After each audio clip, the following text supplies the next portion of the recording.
One of the most underrated tools in Git is the log. If you ever need to understand how you got to a certain point in your code base, recover lost work, or just see what everyone on your team has been doing, Git log is where you go. Git log shows you everything. Every commit, every message, every branch, every tag, your local history, and your remote history, all in one place.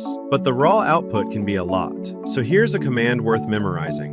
Git log, one line, graph, decorate, parents. Let's break it down. One line condenses each commit into a single line. Shortened hash and commit message. Clean and easy to scan. Graph draws the branch and merge lines visually, so you can see exactly where histories diverged and came back together. Decorate adds branch and tag labels, so you can see where you are relative to each branch. And parents shows each commit's parent, so you can trace the full lineage. Together, these four flags turn Git log from a wall of text into a visual map of your entire project history. Know your history. Navigate it with confidence.